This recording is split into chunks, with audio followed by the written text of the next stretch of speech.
that is. It's definitely Stu. No.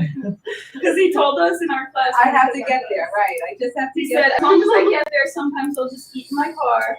Yeah, and I'm going to, And it is. let me see. So, Okay, we have a party this weekend. so what I'm doing is I'm just actually going to be, what do you got going on there? Yeah, I get that. I'm just going to put that I'm live right now, so bear with me. I'll put this on Facebook.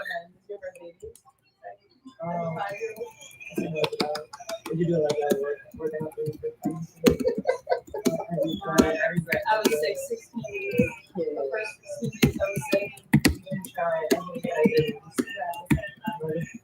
Yeah, it's all about it. And then, like, I said, the first day, so, I was like 120 and then I was like 190. All right, so here's how tonight's gonna work. Okay, I want you to go rapid fire with me. So I'll ask questions, and I want you to tell me the first thing that comes to the top of your mind. Okay, so that we could kind of get you understanding concepts out of context. Oh, are you still in the video? You're moving over. Let's keep it clean too. And this is the first time I'm doing the live stream, so we'll see how this goes. I might do this again for future classes, but let's get started. All right. So, hey now. How old do you have to be to get your real estate license in the state of New Jersey? 18. 18. Yeah, sure, absolutely. No, just say it. I just want to hear I want to see what you do. 18. Tell me another requirement to get your real estate license in the state of New Jersey. High school diploma. You have to have a high school diploma. What else? You have to be in class for 75 hours, right? There's 75-hour pre-licensure class, with what you're in right now. Okay. What else is a requirement to be a real estate or to get a real estate salesperson's license in the state of New Jersey? You have to have a good record. You have to have good moral character. So what they're going to do is they're going to fingerprint you. They're going to do a background check. Yeah. So fingerprint, background check, that kind of stuff. What else? There's something else too that I want to make sure that we're getting. Pass the test. Sure. Resident? Well, you have to be a what? A resident Of? the state of New Jersey. No. I mean, The US. The United States. Yeah, you got to be a legal resident of the United States, not of New Jersey. Actually, you gave me a great springboard off onto the next one. So, if you're not a legal resident in the state of New Jersey, are you looking at my beautiful face? Look at me. Yeah, this is actually. Are people seeing this? They're seeing this. They're seeing me Wow. and this Who's watching live. right now? I don't know who's watching, and I don't care. We're going to keep going. You ready? So I just said you had to be a legal resident of the United States, right? Not a legal citizen, because people get that confused. So legal resident. And you said you have to be a legal resident of New Jersey. You don't have to be a legal resident of New Jersey. But if you do want to hold a real estate license in the state of New Jersey, what do you have to do in order to do that if you are out of state? So you're an out-of-state resident. You have to sign that consent, agree to be sued in New Jersey. Yeah, you have to sign an irrevocable consent. The No, irrevocable consent to be sued in the state of New Jersey. You see, it's not a knowledge issue. It's in there somewhere. Yeah, you see what I'm saying? So it's all in there. So you want to make sure you can rattle those things off. Now, to be a broker candidate, what do you have to do to be a broker candidate? To be a broker salesperson? 150 hours of classroom time, right? And give me the breakdown of the classroom time.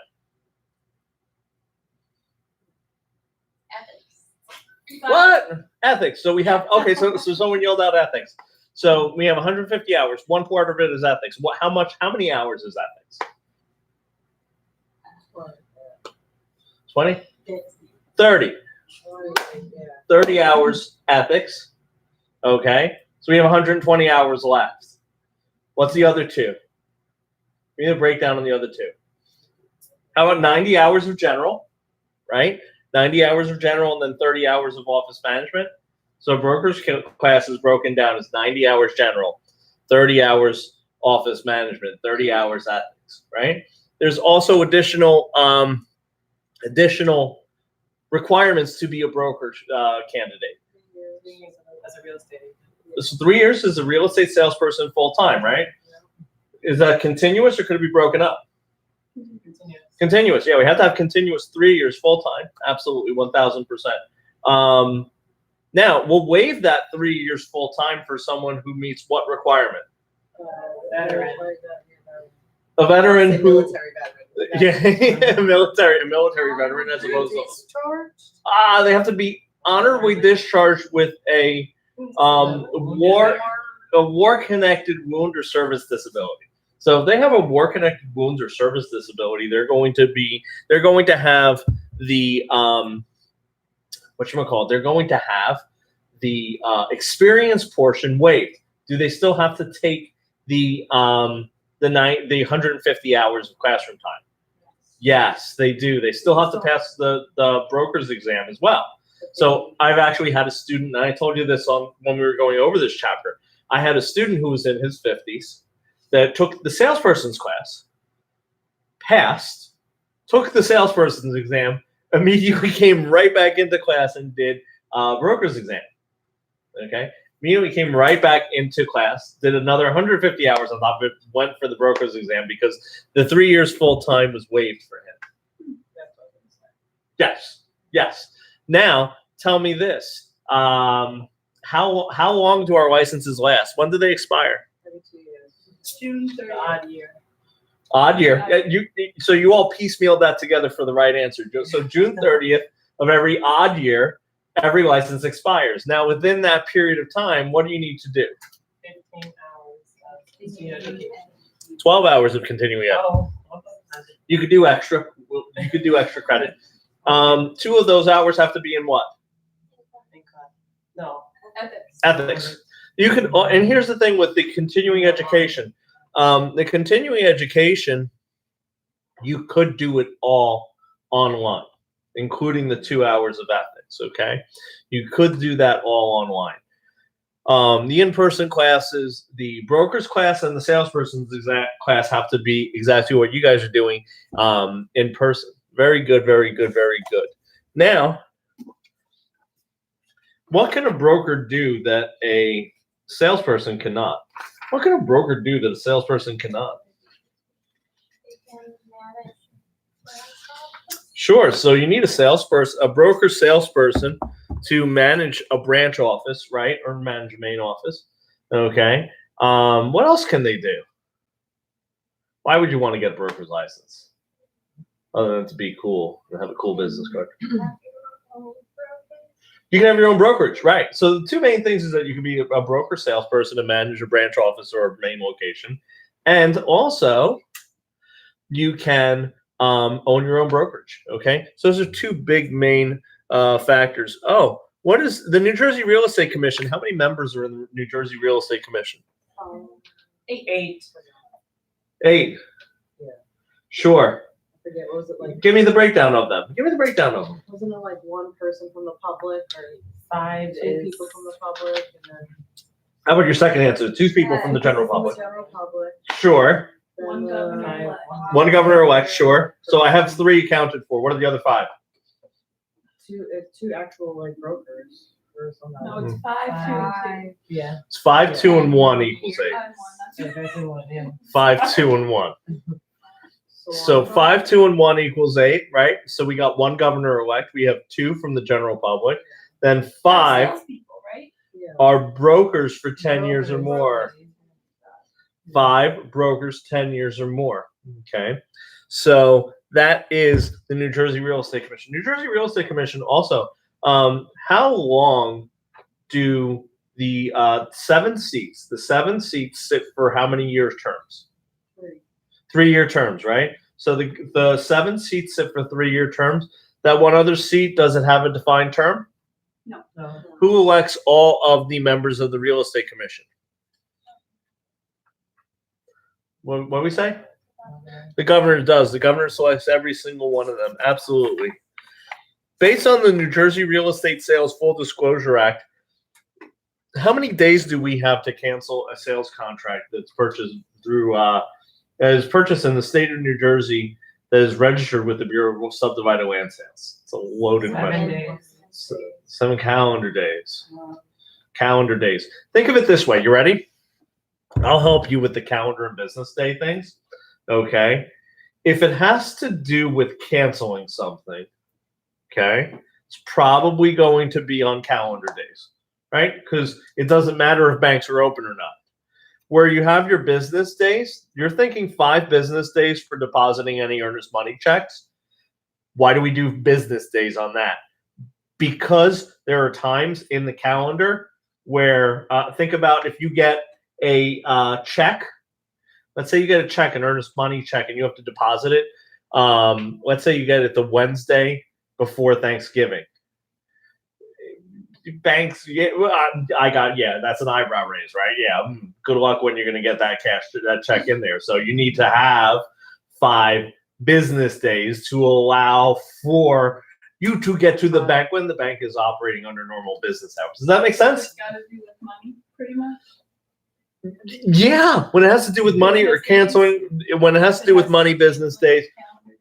When it has to do with that, yeah, calendar days. That's a good way to remember it. I like that. I'll take it. Okay.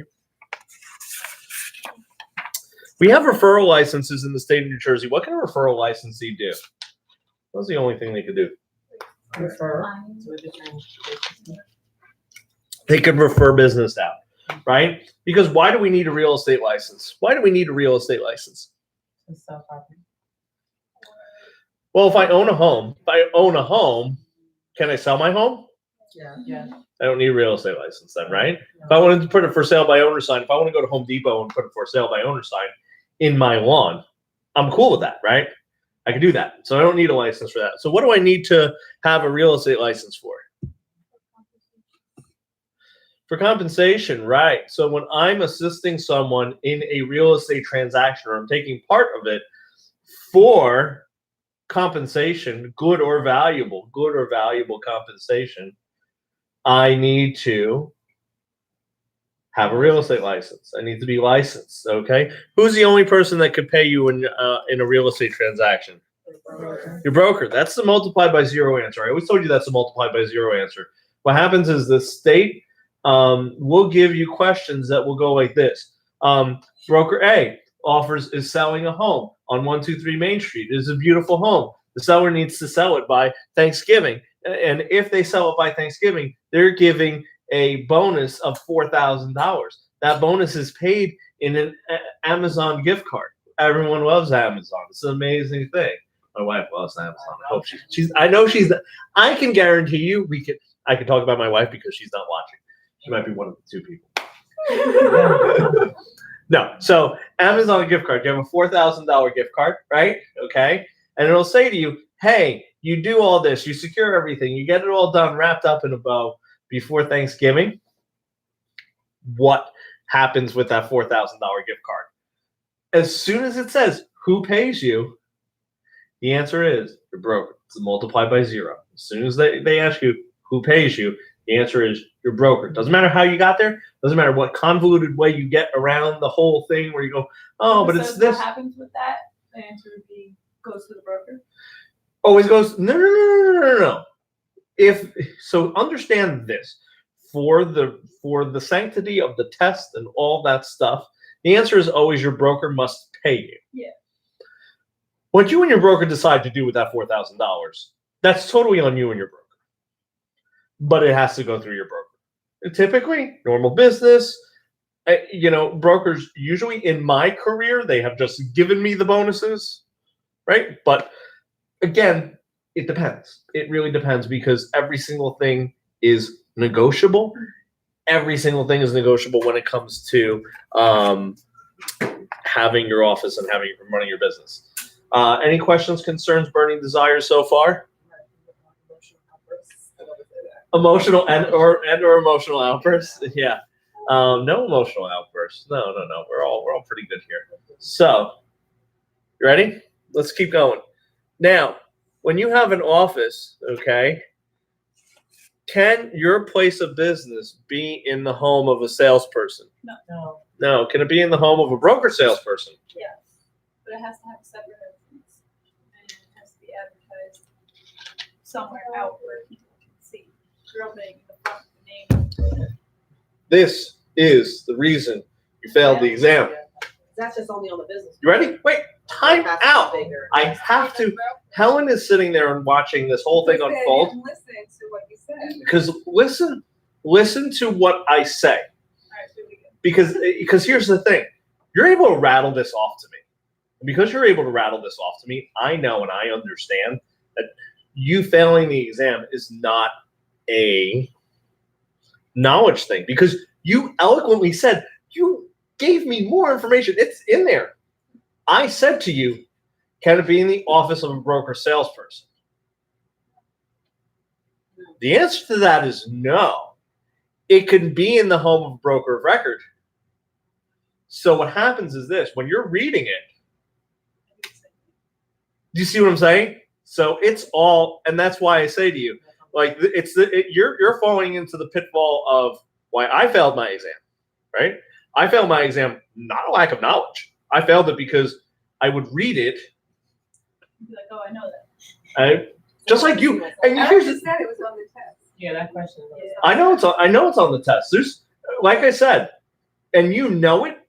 You literally went off and you told me everything that was going on with it before I even said anything else. You gave me more information. You were like, tell me about the signage from the street. So yeah, so let's kind of repeat what you said because it was all really good stuff. Yes, it can be the home of, and we have to make this differentiation.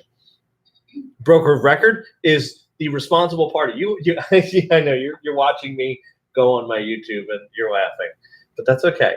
I want to make sure there's a couple people that weren't able to make it to class, so that's why I wanted to let them get on this way. I have 2 people on, so I don't know. But I also want to save this for later on too. But as I was saying, kind of going off on a little tangent, a broker and a broker salesperson. Okay, the only difference between the broker of record and broker salesperson is that one is the designated responsible party for the entire brokerage. Okay, one is the broker of record. The broker salesperson works under the supervision of a broker of record. Okay, a broker salesperson, you cannot have a office, whether it be a main office or a branch office, in a broker salesperson's home. You can have it in the broker of record's home as long as there is a separate entrance. Okay, and there's a sign visible from the street. Okay, and the living quarters is separate from the office space. Yes, so that is definitely possible if it is a broker of record.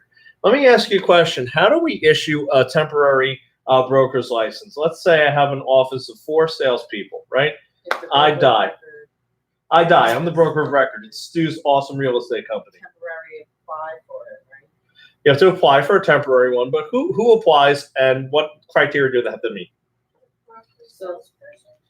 Yeah, 3 years of sales. I have 4 salespeople, right? So here's my fake company. Stu, head honch. Stu's awesome real estate company. 4 salespeople. I die. There's no broker salesperson to take over. Okay. How do we apply for and who applies for a temporary broker's license? Because there has to be a broker. I'm gonna be the one who's the one out of the 4 or all 4 who's been a salesperson for 3 years already. I like the answer. So I'll give you like half credit. Yes. So what happens is they have to qualify in what period of time? 60 days? I thought it was short. No? It's long. Long? A year. You get a year. You got a year to meet all the requirements. Meaning, Give you a year to meet the requirements. right. So here's what happens. They'll issue one of my 4 salespeople a salesperson's license if within a year they meet and complete all the requirements for a salesperson's license. Right? Meet and complete all the requirements. That means they've met the experience requirement, they have met the education requirement, and they passed the state exam. It's not just one of them. They gotta do all of them. So here's the thing: someone who has only been has been a license for 2.5 years can apply, can do that. They can take the education. Here's the thing: to sit in the class, there's absolutely 0 requirement to sit the course. Okay, so you can actually do that before your 3 years is up. And actually, people do frequently do that. I will tell you a story about me. Okay, I did my broker's course. I finished it, and then I didn't do math correctly. And there was a gap in my experience, and I actually missed my eligibility requirement. I had to take the course over. I took it twice. I took the broker's course twice because I couldn't sit for the exam. I was eligible to take the exam one day after my school certificate expired on the first round. So I had to take the broker's class twice. And you ladies and everyone out in this world are lucky because my second instructor, I said, this won't be bad. She sat us down, and it was a 30-day crash course. We had to go 9 to 5 every day for 30 days. She opened the book like it was third grade and said, who would like to read paragraph 1 on page 1? And I looked at like the people around me. I go, oh no, this is not going like this. And the answer after 30 days was, oh yes, it is. And that's why I promised to never teach like that. That's why we're doing it this way. I always believe that. So let's talk a little bit more about the business. Let's talk a little bit more about educating ourselves with in regards to owning a brokerage, right? So let's say I have a brokerage. I have my main office in Freehold. I love Freehold. Love Freehold. Okay, main office in Freehold. I have a branch office out in let's say Atlantic Highlands. I love Atlantic Highlands. So what do I need to have at each of these offices on the front door? Your license. Broker of record and full name. Yeah. Right? Like a license, right? Not necessarily your license. So here's the thing. A lot of people say that has to be your full legal name. Yes. And it has to say licensed broker of record or broker of record. Okay. There's not actually exact vernacular as to what that has to say. Some places you'll go to will say licensed broker of record. It'll say broker of record. It'll say broker. Okay. Any of those things are all fine. Okay. But it does have to have your legal name. Okay. You can't put Boom Boom Bunny Kitty up on there and say broker But on your underneath. business card, you could in quotations. Damn, you certainly can. So, hey, if I wanted to be Stu, quotations, Boom Boom Bunny Kitty, right? I would prefer my clients to all refer to me as that. Then, yeah, I could put that in quotations, and then I could put my last name after that. And it's fine. Actually, I couldn't put Stu because my full legal name is Stuart J. Jacobson, so I have to put my full legal name on all of my advertisements. Also, since we're talking about advertisements, tell me, what needs to be bigger, your name or the brokerage name? How much bigger? It just has to be bigger. It just has to be bigger. It just has to be bigger. And this is what I'll tell you. There are some people that push that to the limit. You'd have to, a little bigger. It just has to be bigger, okay? It has to be visible, okay? And were you allowed to advertise on there? Remember, this is one of the questions on the test I told you about. They were saying, like, can we put a black family, or can we put a family of all different ethnicities? Or this or that? It was like something weird to that effect. Sure. So advertising and discriminatory terms, and we'll get into that in chapter 4. But let's kind of tackle it now since you're asking the question of that, of like, what kind of advertising could you do? Right now, there really is a limitation as in regards to what you can and cannot say. Basically, if it has to do with or excludes or includes, okay, any protected class, okay, any protected class, then it can be viewed as discriminatory. It could be viewed as discriminatory if it is any protected class, okay? So what are some things that are not protected classes? The landfill being built in a certain town. Let's say there's a landfill being built down the block. There's nothing discriminatory. You're not discriminating against any kind of class, any kind of protected class, any kind of religious organization, ethnicity, ancestry, You're not discriminating based on that. A landfill is a landfill. But if you say there's an e-roof, that's different. You know what an e-roof is? Okay. E-roof is it's Electronic. it's e-roof is for when you're in Orthodox or Hasidic areas, they have the power lines and everything going down.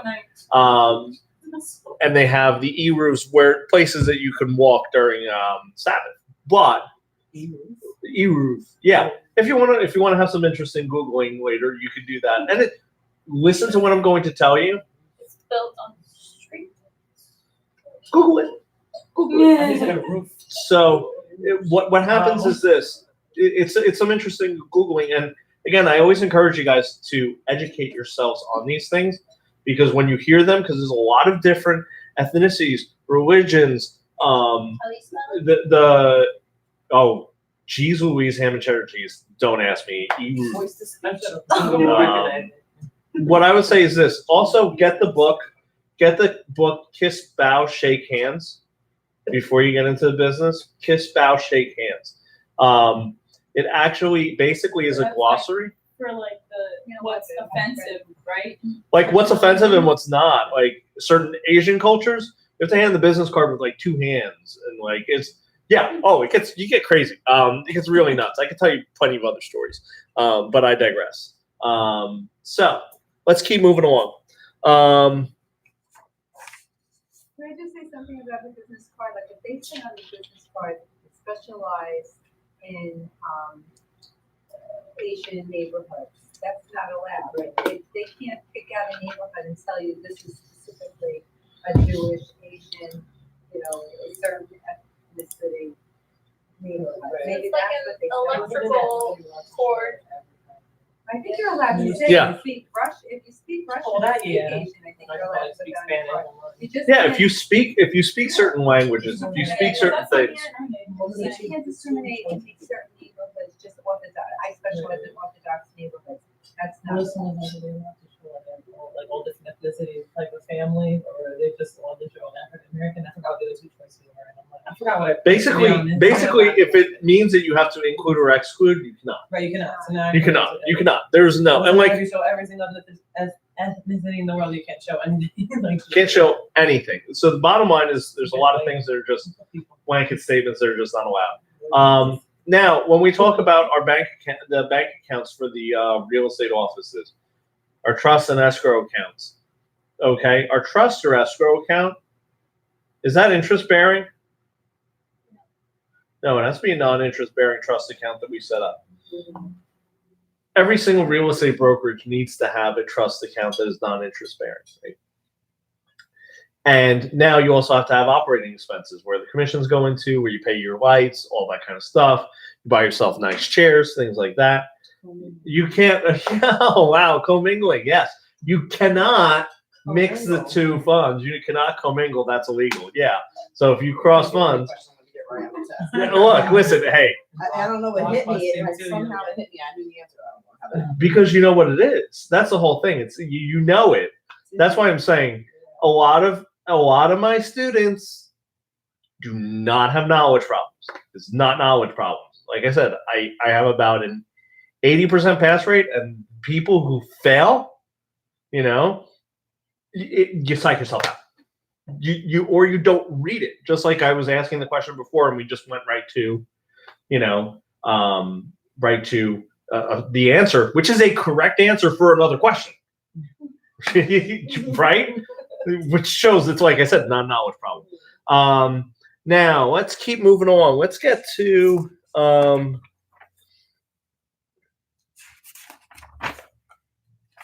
Civil Rights Act of 1866. Civil Rights Act of 1866. Tell me this. What does the Civil Rights Act, it covers race, sure. What else does it cover? Race, color, creed. Are there any exceptions to that law? There are no exceptions to that law. Okay? No exceptions to that law. You cannot discriminate based on those terms, right? Now, I'm trying to turn pages faster than I could think. Okay. Now, the Federal Fair Housing Act of 68. Federal Fair Housing Act of 68 had two amendments. right? It had 2 amendments. It had one in 74. What did it add in 74? Familial status? Think 74. 74. I know The the gender? handicap thing was in Yeah, 88. It was gender. Gender. 74 was gender. Yeah. 88 was what? They added the AIDS and something else. Familial Family status. Familial status and AIDS. Familial status and AIDS was added later on. Gender was 74. 88, it was mental and physical handicaps, including AIDS victims. You have to think about the context of where it was, right? Okay. What's steering? Steering. Trying to guide them Away. away. Steering. Away. Steering Or- is here's what it is. Steering is channeling people to or away from a certain area based on them belonging to a certain class. Right? So you have steering is basically channeling them. Because I always said steering was to steer someone, and then I had to pick a better word to steer, so I actually used the thesaurus the other day, and I now use the word channel. It's channeling people to or away from things. Look at that. Learn something every day reading Rainbow. So I can't get away from my corny jokes. I'm sorry. And they distract me too. So we had steering, blockbusting. Give me blockbusting. Oh, yeah. When you're trying to like convince somebody to move because certain people are moving to their neighborhood or something. Well, Yeah. Panic pedaling. Yeah. Yeah. See. So what happens is this. This is a great thing about this. Doing this, you kind of get the brain juices flowing, and you have see how you're piecemealing it all together. It's all there, right? So blockbusting is panic pedaling.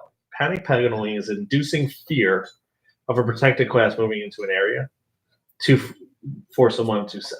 Okay, so that's blockbusting. What's redlining? Mortgage, you deny someone of a certain class. So mortgage, but it's mortgage and what else? Like a loan. Mortgage and what else? And insuring. Lending and insuring. So listen to what I'm going to tell you. Your book, okay? Love the book for certain things, hate the book for other things. Your book, when you're reading it in the passage, okay? When you're reading it in the book, you'll see that the chapter and the body of the chapter says mortgages and insuring. Okay, lending and insuring is the correct answer. When you go to the glossary, it just alludes to mortgages. So that's where you're getting just the mortgages from, is if you're studying and you're reading just the glossary terms, right? It says that, but be careful because it is lending and insuring, because the body of the chapter says it, but the glossary does not, okay? So always go by that. Now, let me ask you this. What is the New Jersey Consumer Information Statement? Have a good night. Is that the thing that comes on the front of the contract that says that they should get a lawyer because you're not? That's opinion 26. You're close. And yes, that is what opinion 26 says.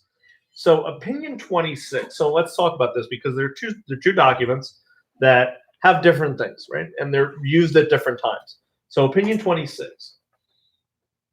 Opinion 26 is the cover of every single one of our contracts in the state of New Jersey. Every single one of our pre-filled contracts that a realtor is going to fill out. Opinion 26 does alert the consumer that you are not an attorney and that they have a 3-day attorney review period.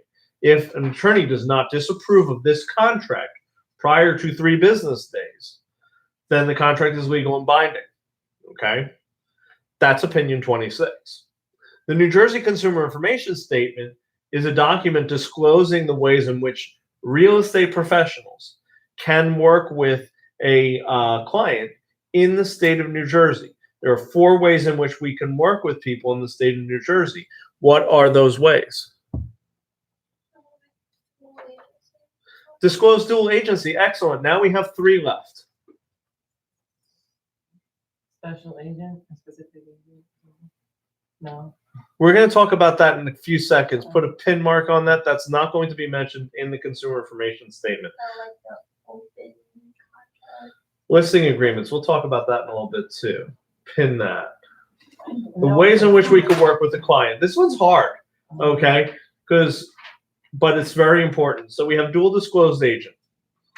I'll help you. I'll get you one other one out of the way. Transaction broker. And the seller's agent, buyer's agent? Sure. Or landlord and tenants agents. Let's swap those out too, right? So we have transaction broker, dual disclosed agent, seller's agent and buyer's agent, or landlord's agent and tenant's agent, okay?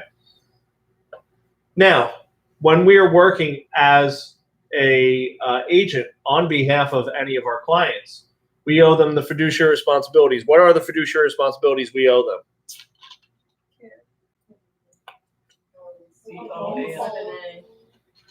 COALD. Care, obedience, accounting, loyalty, disclosure. Those are the 5 fiduciary responsibilities. What do we owe the other parties in a transaction? Well, let's not speak up.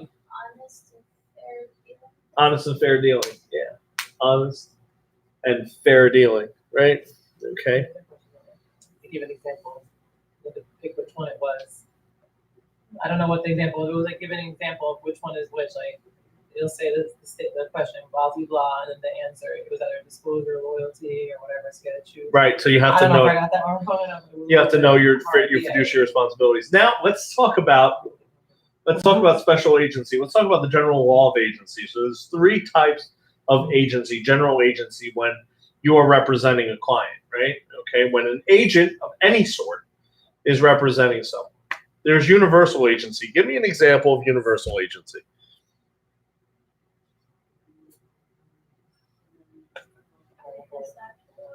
Oh, guardian. Sure, I'll take guardian. I'll take guardian. Power of attorney or guardian is kind of the one that I would go with. That's for universal. Universal agent, yeah, because when I'm a universal agent and I have power of attorney over, let's say, my grandparents, I can buy a car in their name.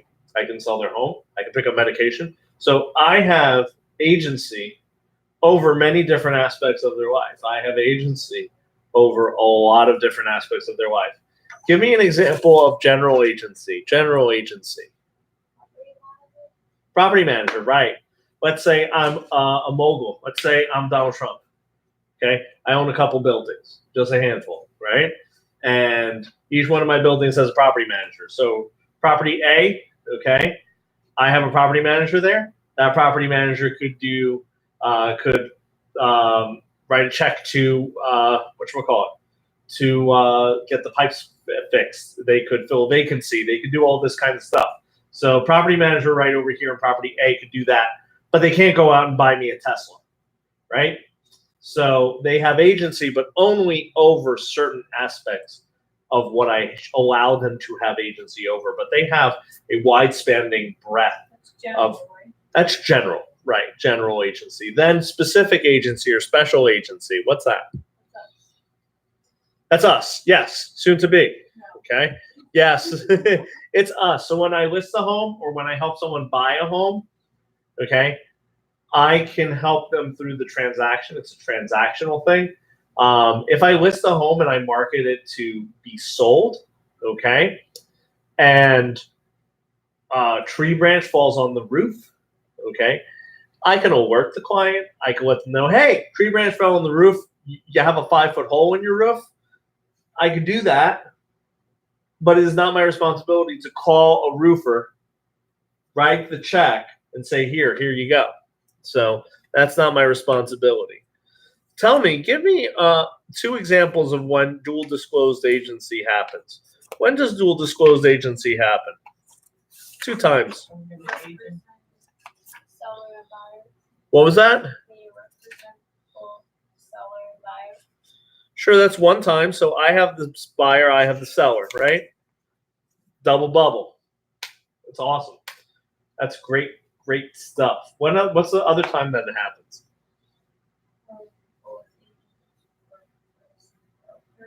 Right, because the agency relationship is with whom?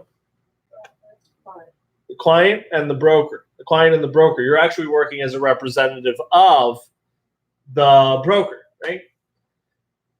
Now, the consumer information statement. When do we give the consumer information statement to clients? No. After, I'm thinking of the receipt. meeting of the Oh, when minds. they agree, yeah, they agree, they agree upon sale or whatever.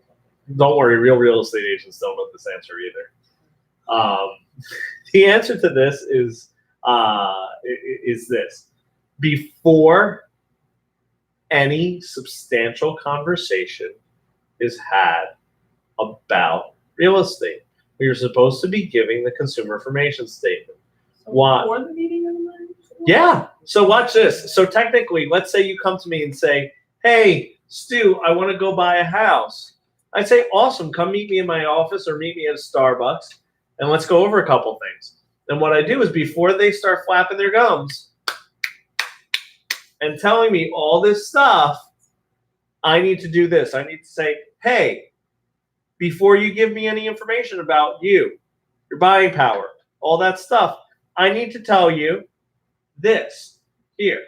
This is how I intend to work with you in the state of New Jersey. This is how I can work with you in the state of New Jersey," so that they have an understanding of where that information is going.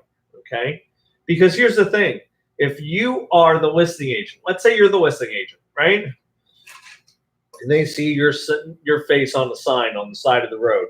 And they call you up and say, "Hey, I want to go see this home on 123 Main Street. I see your face on the sign." Okay? And you go and show them. And when you're showing them the home, they're telling you, "I could afford this much, and I think the home is worth this much. And you know what? I want to put in an offer for this much." They don't know where your fiduciary responsibilities lie if you have not outlined for them how you can and how you intend to work for them. So they're giving you information under pretenses that are not fully understood to them. So they need to have that information up front. So when the mouth opens, they have an understanding or a rough idea as to who you work for. I'm just thinking pre-approval, but. Now that's another step ahead. I think the simplest answer that we could equate to right now would be someone driving up, seeing a sign, calling and saying, "Hey, can you show me this home? I see your name on the sign." And then you go and you show them the home. But what happens is this: you haven't explained to them where your fiduciary responsibilities lie, because right now you are the seller's agent, right? So what happens is you owe the seller what? Care, obedience, accounting, loyalty, and disclosure. So if they're coming to you, no agency relationship, and they start blurting out words, you must disclose that to the seller. But here's the thing: before the mouth opens and the words blurt out, you need to educate them. That's why the consumer information statement exists. You need to educate them on what you will do with that information. So the consumer information statement includes that fiduciary responsibility? Tells them how, like, the 4 ways we can work with them in New Jersey, and what our responsibility is to them. Yes. It doesn't outline agency. Okay. The law of agency, basically think of that as the cream at the top. Like, the law of agency covers all agency relationships. The New Jersey Consumer Information Statement discusses real estate specific agency, how we can work with them in a real estate specific transaction, and how you intend to work with them, right? So you outline, you say, "Hey, I intend to be a transaction broker." What is a transaction broker? Let's ask that question. You don't represent either side. Right, you don't owe fiduciary responsibilities to either side other than fair and honest dealing. Okay, so you just basically are working for the transaction. Does that make sense? Okay. Now let's talk a little bit about what real estate is. What is real estate? What is real property? It's above, it's below, it's the things. Taking the value. You can't move it. That is a characteristic typically of real property. Yes, it has some immobility. You were saying something? Property value.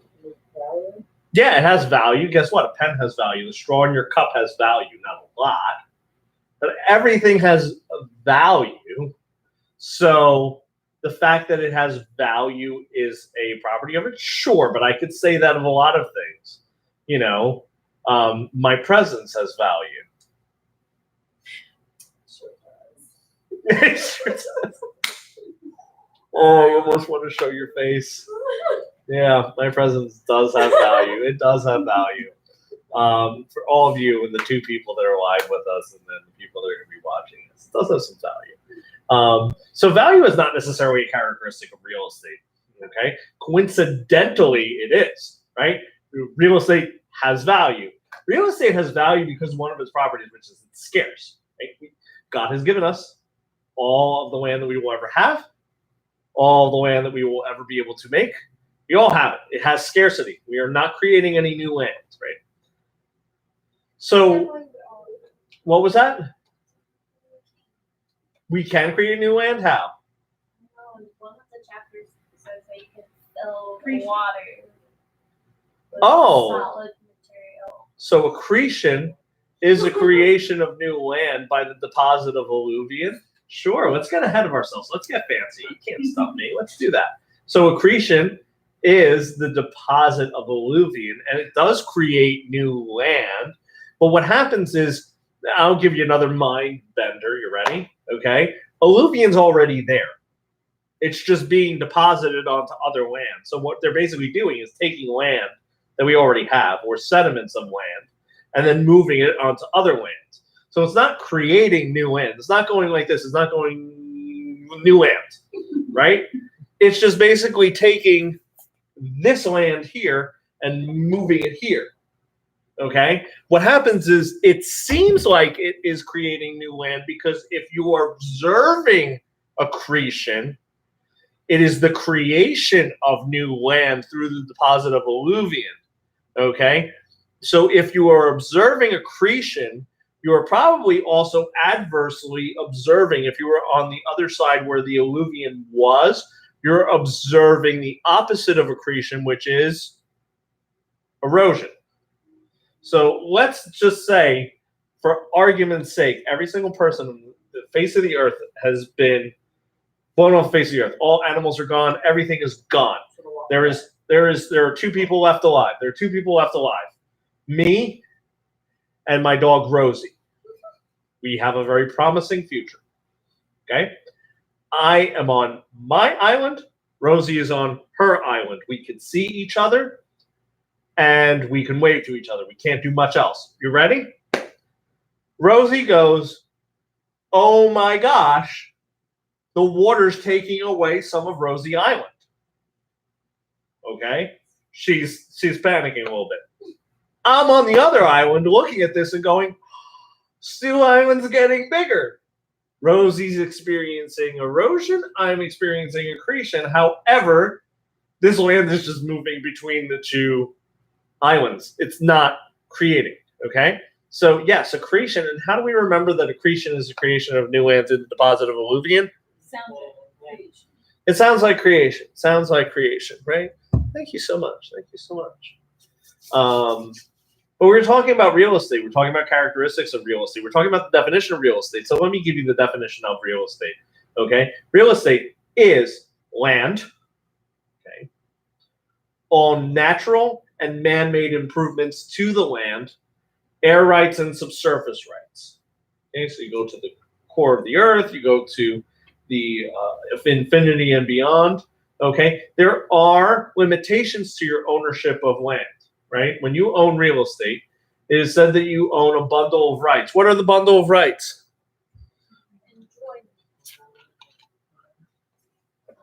Buys. You're not doing well. Let me tell you. You ready? Possession, control, enjoyment, exclusion, disposition.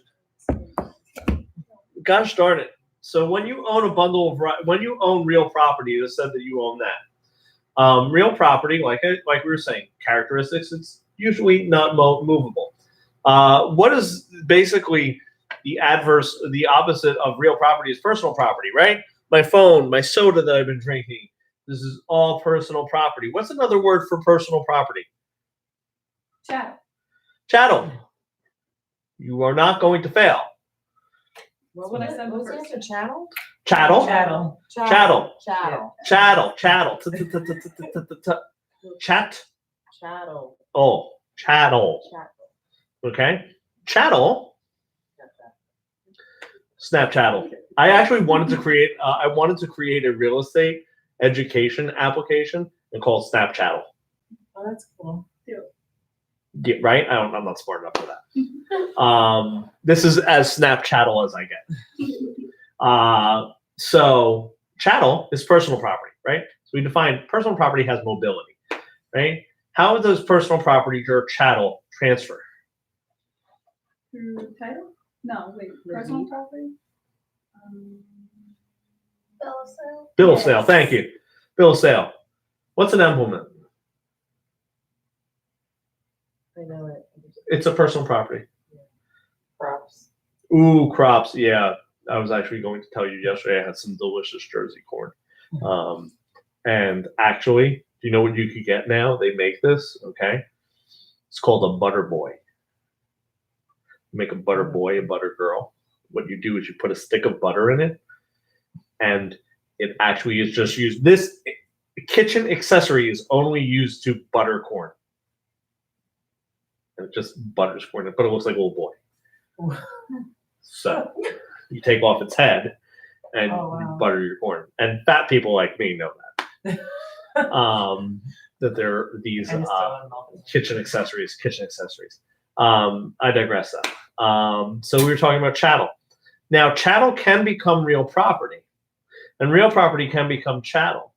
So one of the famous questions that they will ask you is, they'll give you a picture of a property and they will say, here's a tree.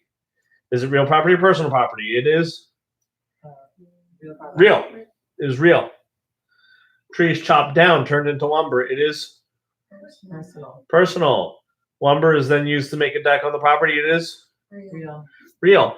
And personal property or chattel that is transferred and turned into real property, that's referred to as a fixture. Right? A fixture. What are the legal tests for a fixture? Like the meaning or something. Yeah. The meaning? Is this like the circle of life? I guess so. What does it mean to the person? No, What does it mean to I- actually? You ready? Yeah. You ready? I'm going to give you that.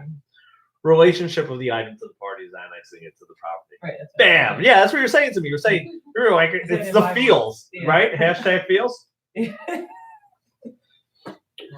What? Well, I mean, Hashtag feels. I don't do. I don't hashtag at all.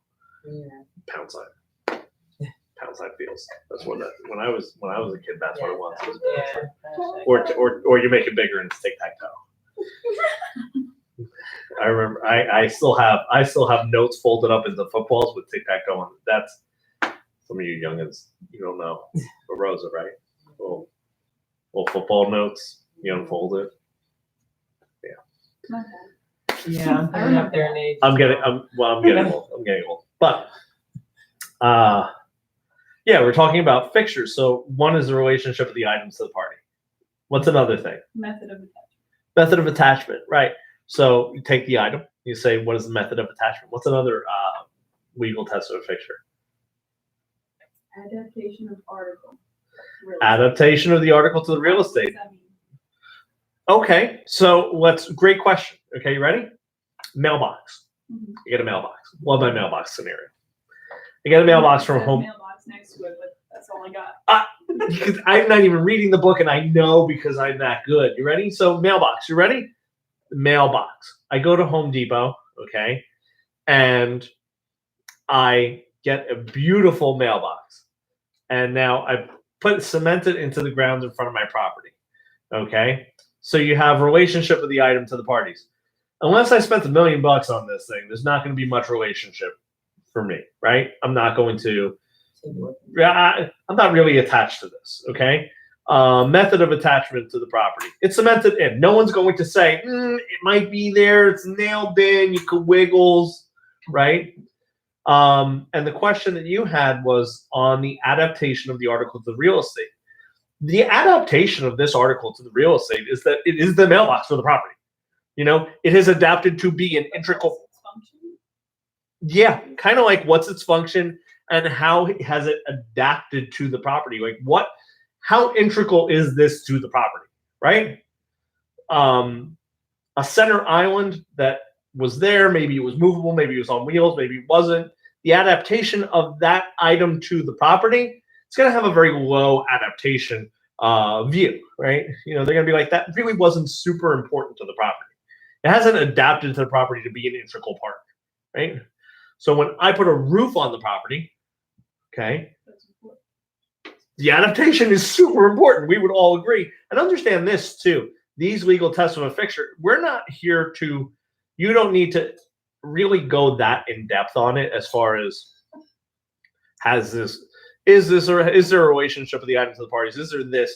You're not going to be asked that. You really are going to just need to know what these questions are to be able to examine certain scenarios and examine if it's a fixture or not, right? So there's another illegal test of a fixture. So we had method of attachment, adaptation of the article to the real estate. We had the relationship of the item to the parties, and there's one other. The intention of parties. Right, the intention of the parties. When I go to Home Depot and I put the mailbox in, my intention is to use this for this property. The intention is pretty clear, so that's a good one. Now, what's a trade fixture? What's a trade fixture? Like, business. Yeah, love the nail basin, hair salon, beauty salon, right? Pedicure, right? I want to go for a pedicure soon, so I'll take recommendations for pedicure places. So yeah, a pedicure place or a nail salon or a hair salon, okay? They have those basins and everything. Their responsibilities are to return the property to its original condition that it was in. Okay, that's their responsibility.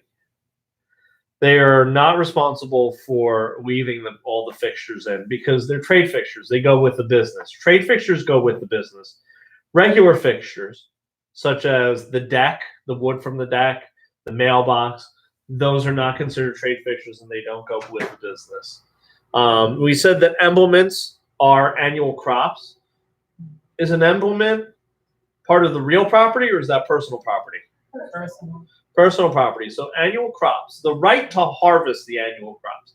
Understand there's two things, and people always get this confused. They're like, do the people own the actual crops? No, they don't own the real property, right? They don't own the property. They don't own the crops. They own, but the right to harvest them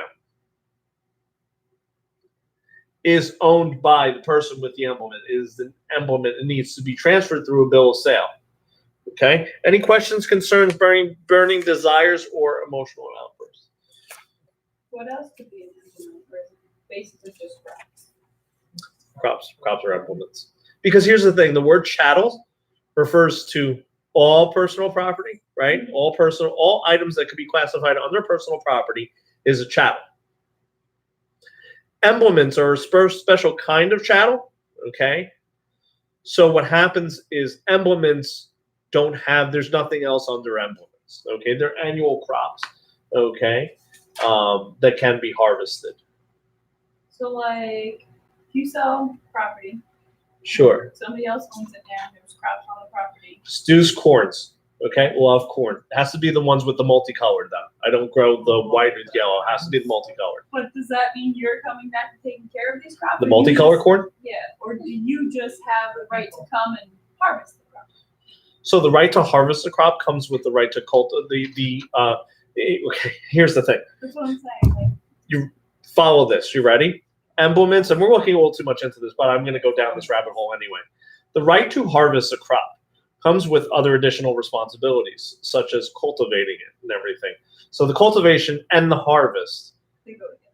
are all together. So if you do not cultivate the crop and I let Stew's corn die, and there ain't no Stew's corn left, and then I go to the property owner and I say, hey, Bob, I sold this to you and, the corn's dead.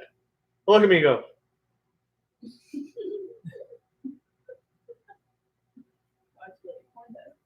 Why'd you let your corn die? That was your implement. Damn, Daniel. All right. We're getting through this pretty easy. Ready? Freehold estates. Tell me the freehold estates. There are 3 freehold estates. Be simple. Life estate. Fee determinable. Give me another name for fee determinable. Fee defeasible. Fee conditionable. Fee conditional. Conditional fee. Right? Fee simple. Highest form of ownership in real estate. Right? Highest form of ownership. Fee conditional. Ownership. With conditions. With conditions. Must be legal. Okay? Life estate is ownership based on the life of someone or something. Life estate based on the life of another is life estate pour autre vie. Fancy pants words. Remember, we always use our fancy pants words whenever we can. Okay? If you're studying or doing anything like that, try to say it to yourself with the fancy pants words. So as we were saying in chapter 1, if you're an out-of-state resident, what is it that you need to have in order to have a license here? Irrevocable consent to be sued. Layman's terms, what does that mean? You need to agree to be sued in New Jersey. I don't mind if you remember it the one way. Try to use your fancy pants words as much as humanly possible. So that's why when you're studying, when you're saying these things to yourself, fancy pants words are the preferred way for us to do that. Okay, so we have life estate. Yeah. So tell me this. What is an encumbrance? What is an encumbrance? Financial. What? property. What? No? Is that the thing when, like, if there's something on your property and the cops have to get? We're going down. You know what's wonderful about this? Encumbrance, like the separation of the land, the property of each person, right? Like, You know what's really good about this? 20 years, is that what we're talking about? Encumbrance? And again, this is going to go back to something I've been saying several times. I love that you're giving me this answer because here's the thing. You're right there. You're all in there. You know it. This is not a knowledge thing.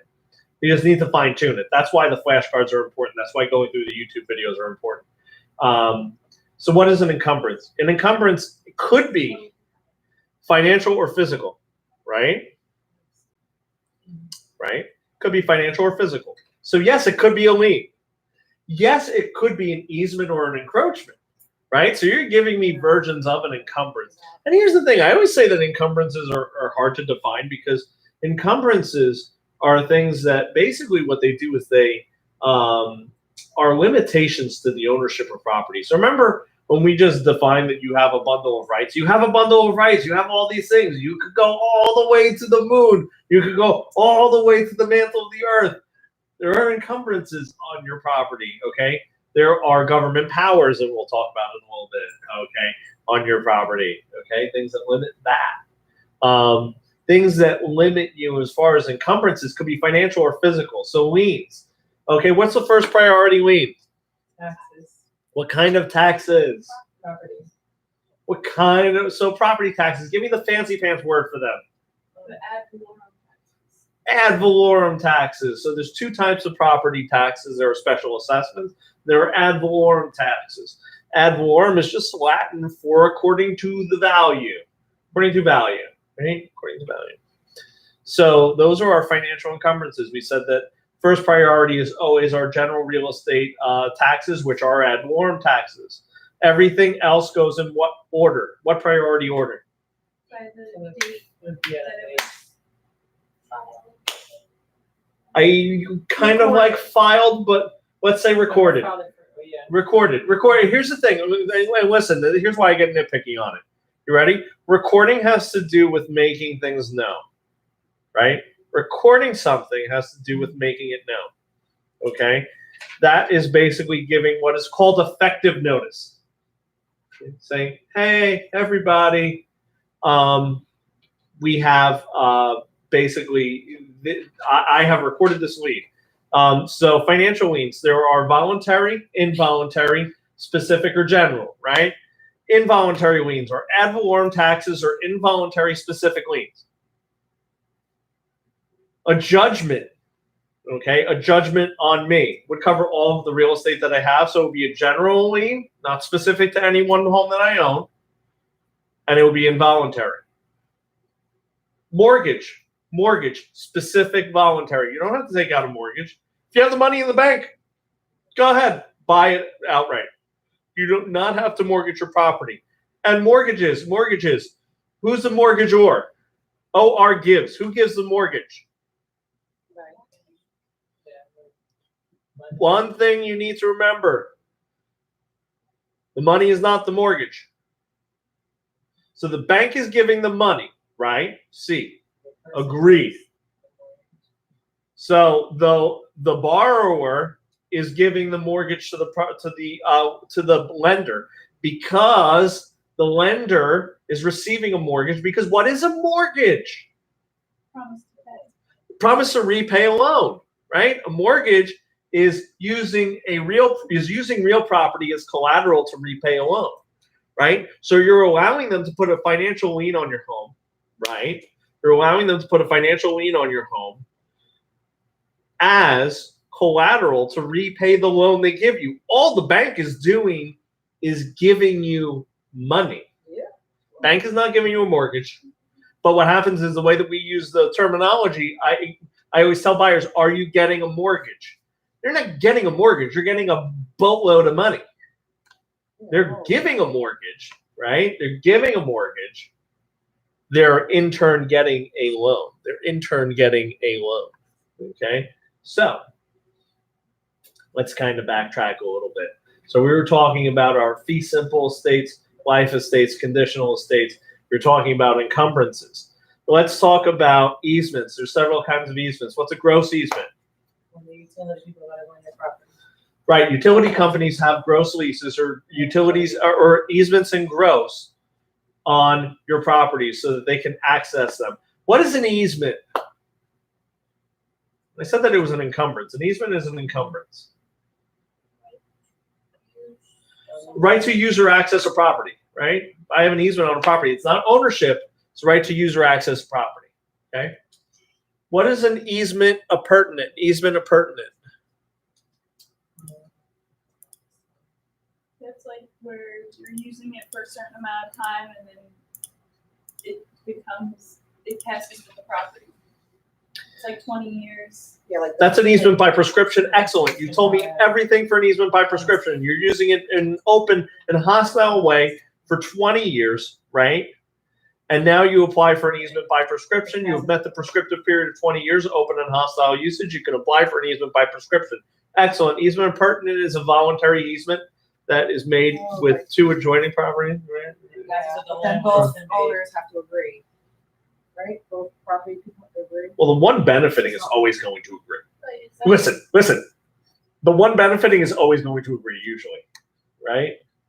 One benefiting is usually an agreement. So what happens is voluntary easement entered into. Every easement runs with the property, right? It passes along. Every easement runs with the property. There's only two ways to dissolve an easement. There's an easement by necessity that can be dissolved if there no longer exists a necessity, right? No longer a necessity. And necessity is dissolved, gone. Then what we could do is it automatically dissolves, right? No longer a need. You're no longer landlocked. There's no need to access over someone's property. The other way is if the servient tenement. So when we talk about easements, right? There's a dominant tenement and a servient tenement. Dominant tenement benefits. Servient tenement does not. If the dominant tenement wishes to dissolve an easement appurtenant, okay, or an easement by prescription, they can. But it can't be, the servient tenement is not the one that does that. So it's not the servient tenement that dissolves that. Does that make sense? So what is easement appurtenant? Voluntary easement entered into by two adjoining properties. So like what? Like example. Like maybe like the fence Example. on I use the fence. I use the fence one. I use the fence one in my examples. I always say, hey, there's a fence here.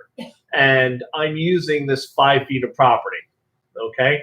And I love my neighbor. I give him a morning hug every day. We have coffee in Starbucks on our front porches and we read books to each other. Like, there are neighbors that just absolutely love each other. Like, I will tell you this. What's funny is I tell that story in New Jersey, and the only people who get it are people who lived in like Brooklyn and New York, because literally like my wife's family, like from Staten Island, all the neighbors come to, like, I meet people that she has no blood relation to whatsoever, and they go, well, yeah, she lived next door. And like my wife says this, like, I have to assume, well, yeah, that's like my grandmother. That's like, she lived next door. Come on. Like, and now, like, I live next to someone and I don't know his first name. I call him, gray hair. That's it. That's all I know about him. What was that? So that weird guy from next door. That weird guy from next door. Not on that side of me, but on the other side of me. Gray hair. He doesn't even know I have a YouTube channel. Oh my God. Imagine if he's watching. Aw. And then he calls us. Yeah. Oh man, it's the little things in life that make it worthwhile. But yeah, so like there are people who do enter into voluntary easements for weird reasons, and like I said, So like that one doesn't matter how long. It's just like no, there's no requirement, because again, it's voluntary, right? So there's no requirement. We could enter into it, like the houses could be built, and then 3 Is weeks. that the one where you said, okay, is that where you used the example you said, I have a 6-car driveway and I let somebody park there. And so once somebody else moves in, they can also park there because it goes with property. Yes, that is an example. If you enter into it voluntarily, right? Yeah. And it is a usage, right? Okay, an easement of some sort. Usually it has to be adjoining properties, okay? Wait, That's- what's the picture in the book where Mm. you and Jason? Don't go by the book. Don't go by the book. Go by me. I'm better than the book. There's a house here, then there's a road, and then Yeah, that also could be a picture of an easement. Because understand this, you ready? Let me give you an example of a license, okay? Because there's differences between easements and licenses, and this is what I want to clear up for you. Ready? Let's say I live in Freehold, and my friend lives in Howell. You don't want to be on video? Like, you really sneaky, just kind of pull that over. So I live in Freehold, my friend lives in Howell, right? And he lives right near my favorite movie theater, okay? And what happens is sometimes I'll tell you a story of what I do. Sometimes what I do is I go over to his house in Howell, park the car so that I could walk, and I go get popcorn. I go to the movie theater, and that's how that's why I need my blood work done. Because I go to the movie theater just to get popcorn, okay, and then I come home, okay? If you really want to see someone admire you as a human being, go into a movie theater, get a large bucket of popcorn, pour butter on it, and then walk out of the movie theater with the popcorn. People will stare at you, not in disgust, but they'll stare at you like, I've never thought of that. And that is a great idea. That guy's going to have a fantastic day. Yep. They'll admire you.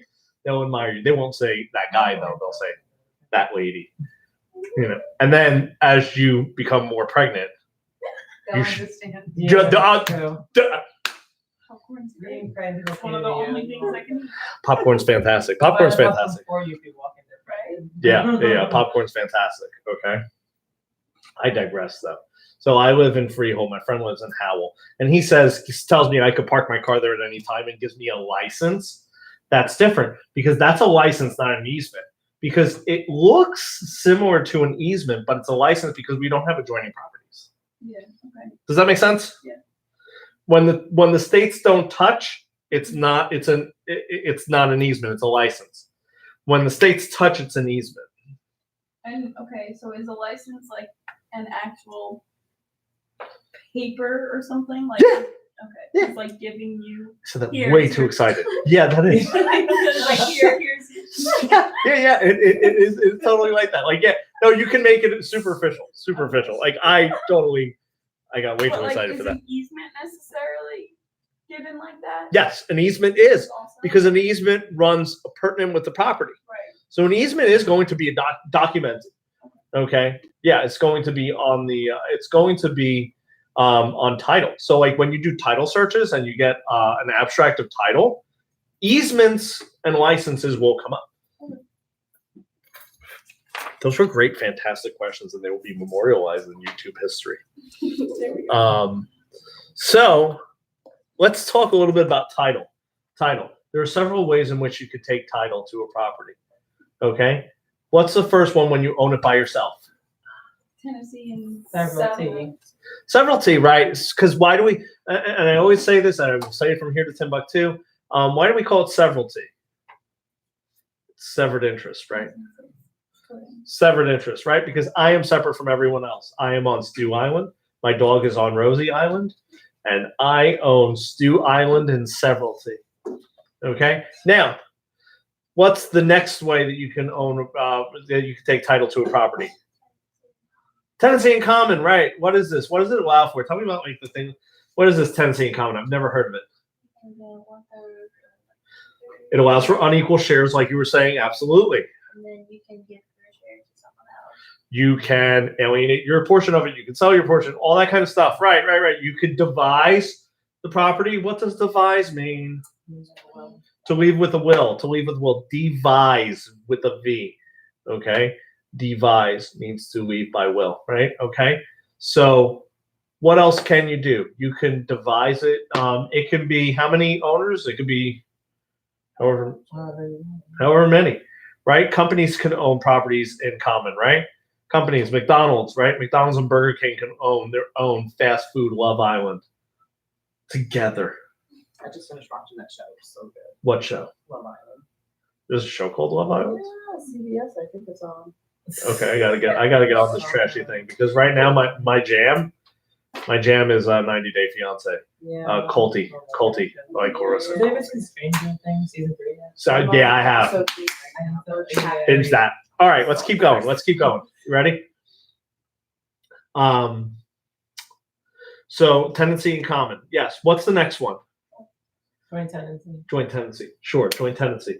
Tell me, why would someone want to own a property joint tenancy? Right of survivorship. What is right of survivorship? When you die, the other person gets that property, I guess. The other person or people, because there could be 3 people, right? Joint tenants, right? Let's say they're all siblings, right? Let's say I had 7 brothers and sisters. I don't, but if I did, can I? Sure, absolutely. I can own something in joint tenants. Okay, and the ownership dissolves. So if it's 3 people, everyone owns a third.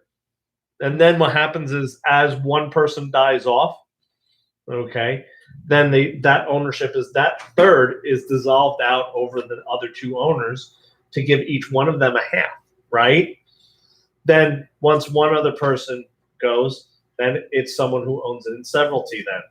Stew on Stew Island. So let's talk a little bit more about what are the requirements for joint tenancy. You take title at the same time. Time. You have to have the 4 unities, right?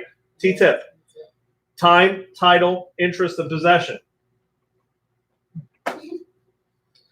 Now, what's the next way that we could take title to a property? By the entirety. Who's that reserved for? Married. Husband and wife. Or married couples. Here's the thing. Wherever marriage is legal, you are married at the time of taking title. So what happens is this. They say that tenancy by the entirety requires the unities of time, title, interest, and possession, and persons being married. So it's actually T-tip. Okay, so you have basically, yeah, I got T-tip. So tenancy by the entirety is the unity of time, title, interest, possession, and persons. Okay, and persons, right? Because you have to be married. Also, if you are married at the time that you purchase a property, okay, if you're married at the time you take title to a property, the default for you is tenancy by the entirety. If you are not married at the time you take title to a property, the default for you in the state of New Jersey is tenants in common. Tenants in common. You have to explicitly recommend, say that you want to take title as joint tenants, okay, if you want to have the rights of survivorship. Also, if someone comes to you and says, hey, how should I take title to a property? What is your right answer? What's the answer? No. They'll ask you this question too. They'll tell you, here's the right answer. Talk to your attorney. Oh, yeah. I am not an attorney. I am not an attorney. I will not give you legal advice. You must speak to your attorney. Here's the thing. There are a lot of things, and this is why I tell you this, and I tell you this is a very practical thing I tell you. I have a lot of knowledge in my head. That's why I had to shave it. Hair does not grow where the knowledge is plentiful, okay? So what happens is this. You have to understand that there are a lot of times where I know the answer. I know the right answer. I do not give it to my clients because I am not an attorney and I cannot give that answer to them. So although I have most of the answers locked away in my brain, I must direct them to an attorney. Why? And here's why. I have errors and omissions insurance as a real estate professional. I do not have insurance that covers me for malpractice if I am practicing to be an attorney, because I am not an attorney. Okay? So what happens is this. There are times that I know the right answer. I know the answer that it should be, but then what will happen is this. The attorney will give a completely different answer. And I got to do the, what do I know? I don't know if you've seen the meme going around with the Sopranos and Paulie Walnuts, where he says that every Italian says at the end, they'll give you this great, fantastic advice, but at the end, they'll throw their hands up and go, but what do I know in case that advice screws up your entire life? What do I know? So, yes, let's keep moving on. So, what is title to a property? I meant to ask you that.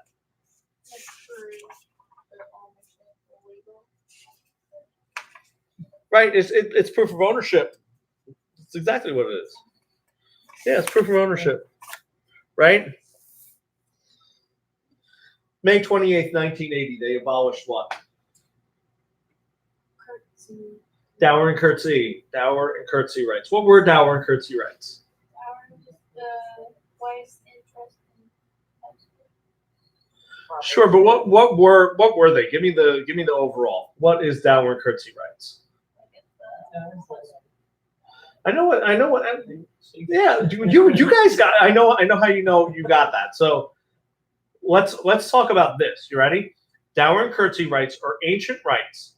Ancient rights where the husband and wife have interest in the other one's properties. Okay. Past May 28, 1980, there are no new dower and curtsy rights being created. It is the wife's interest in the husband. Why? Because I give you that little acronym of dower. Dockers. I always think that the wife is always interested in getting into the husband's dockers. So the wife's interest in the husband is dowry. The husband's interest in the wife is curtsy. Okay? Right? It's curtsy.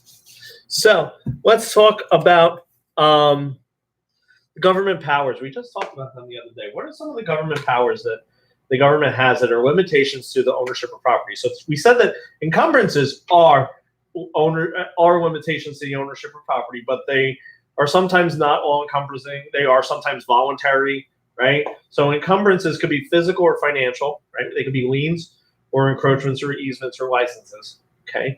They could be voluntary or involuntary. But government powers, they have them on every single property. What are they? can't do anything illegal on property. So there's police powers, okay, right? I can't just parade around in my Rambo costume, strap a machine gun to my back and start firing it off in the middle of the front lawn, right? I can't just sit there and do all that, right? Also, if I commit a crime, the police are allowed to go onto my property. Or if there was a criminal who was on my property, let's say I wasn't the one in the Rambo shirt. Let's say it was old gray hair next door, decides to just jump over the hedges and jump onto my lawn and start doing some crazy stuff. The police have the power to go around and police over any and all properties as long as lawful, right? So there's that. There's also escheat, right? What's escheat? Take their property because of something. Oh no, eminent domain. Sorry. This is what I love. This is why This is why you're having issues with the test, is because what happens is it's not knowledge. All the words coming out of both of your mouths, okay, as far as the ones that have failed, you're giving me the right answers to the wrong question. So what happens is this. It's all about read those questions multiple times. So escheat, you were confusing it with eminent domain. Okay, you gave me the correct definition for eminent domain. Very confident about that. So if this was an eminent domain question, yes, absolutely. They're close. Let's talk about the difference between escheat and eminent domain. Escheat, When it goes back to the state. There you go. There's no one else. I have. So you ready? You ready? We're going to use me and Rosie. Okay. I told you we blew up the whole entire earth. Me and Rosie own the only two pieces of land left on earth. Okay. When I die and I have no next of kin, it goes back to the state of whatever. Okay. So it escheats to the state, right? The escheats to the state. Okay, you have no next of kin, it escheats to the state. Now, eminent domain. Government takes your properties through a process called condemnation. They condemn your property, okay, and they take it for a higher and greater public use, right? Sure. Let's see what else we have. So we went through escheat, we went through eminent domain. Is that the one that they pay you for Yes. market value and Yes, absolutely. They do give you market value on the home, okay? But that's a whole other can of worms that we've gotten into before. If a home is built before 1978, what do we need to do? What do we need to disclose? Lead-based paint. There's actually nothing for asbestos. Asbestos is a magical insulating material that they used back in the day, back in the olden times, okay? Basically pocket watch times. They basically used it. And here's the thing, if left undisturbed, asbestos is fantastic, wonderful, amazing. It's the sham wow of building. Okay? It is the slap chop of building. You literally, asbestos did everything. Don't touch it. Being serious. Super serious. Asbestos was the most amazing insulating material. They used it for roofing. They used it for siding. They used it for tiles. Because what happened was it kept the heat in. It just amazing at just keeping and insulating. It was an amazing insulator. But what happens is the downfall to asbestos is that it's friable. Friable, spelled F-R-I-A-B-L-E. Not friable like, hey, those are my French fries. No.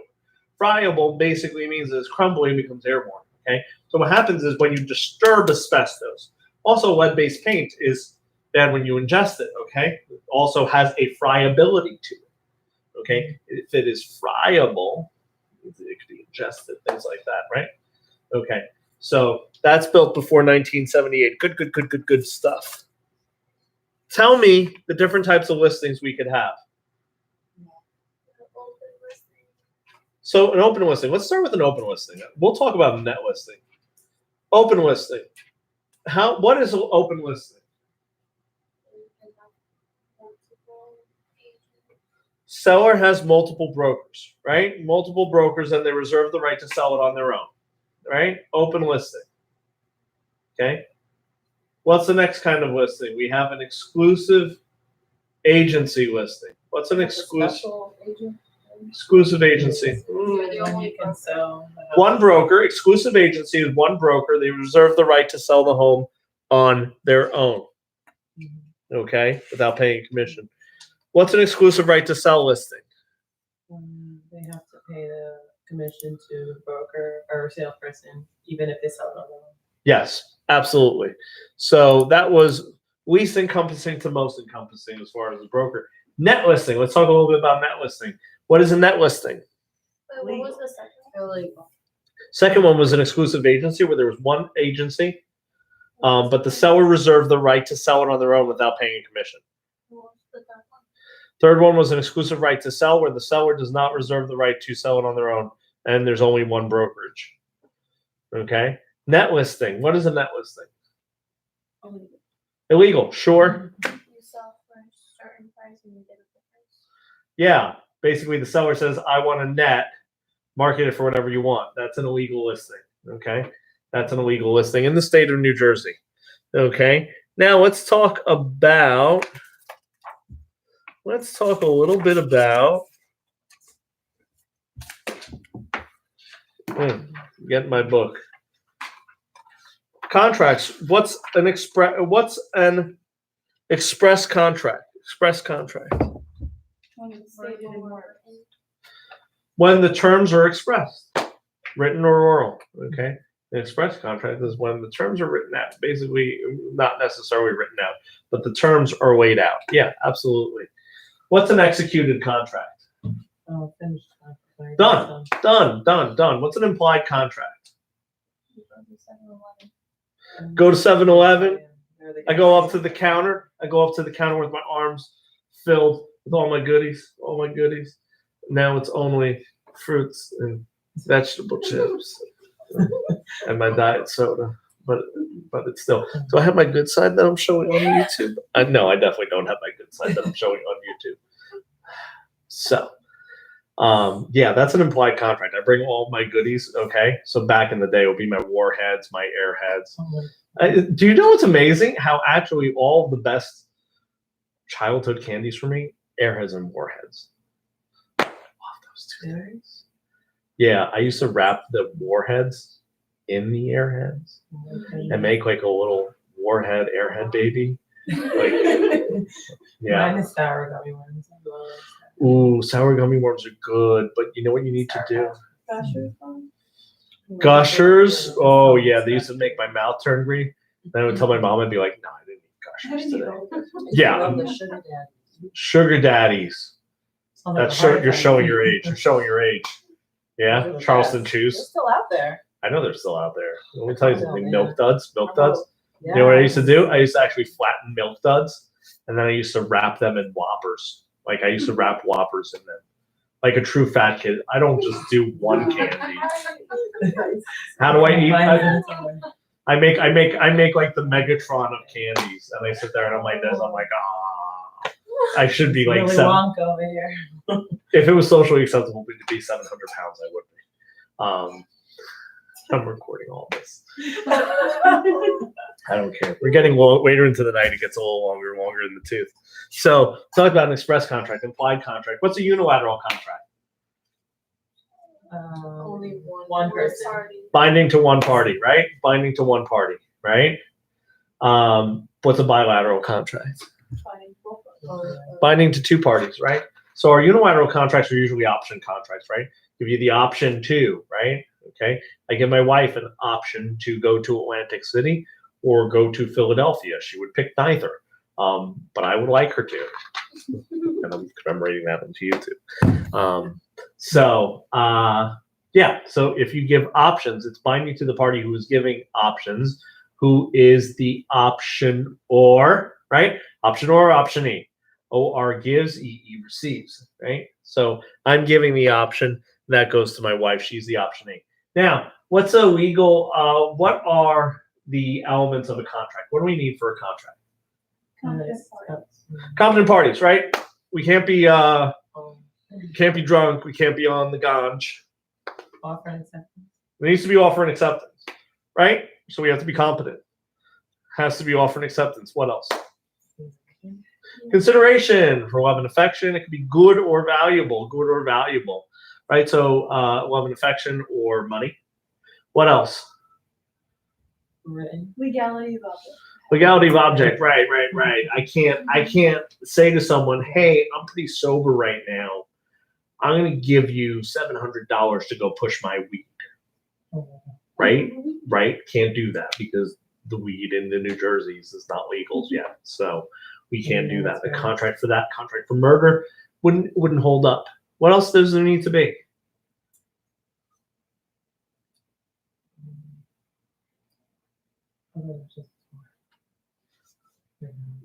Yeah, it's just that. So we have offer and acceptance, right?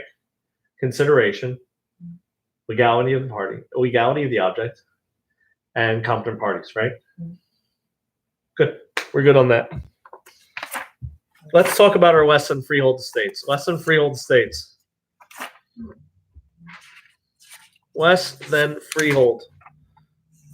What do we also call our less than freehold estates? Leasehold estates. What's an estate for years? The person who lives or owns something for a certain amount of time. Has a definite. Or has a date, like when it ends. Has a beginning and an end. Yeah. Because we're talking because what we're talking about. Listen. What we're talking about here is this. No, but the thing is, 1 year lease, just wrote it. 1 year lease. Bam! Look at that. Money in the bank. That's a life. A 1 year lease, a 1 week lease, a 4-day lease is an estate for years. It has a beginning and has an end. How much notice do you have to give for an estate for years? You're going into periodic estate. Days. What'd you say?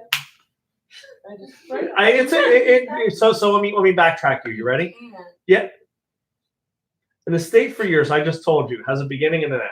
And I said, how much notice do you have to give to end an estate for years? There's no notice to give. You can't break it off early. It ends when it ends. Okay? That's an estate for years. Now let's go to our periodic estate. Hold on a second. What? Because our house that we were living in got sold and we had a lease. So it ended. I mean, it didn't end, but we left because the house got sold. So let's talk about what you probably had. Was a written lease. Yes.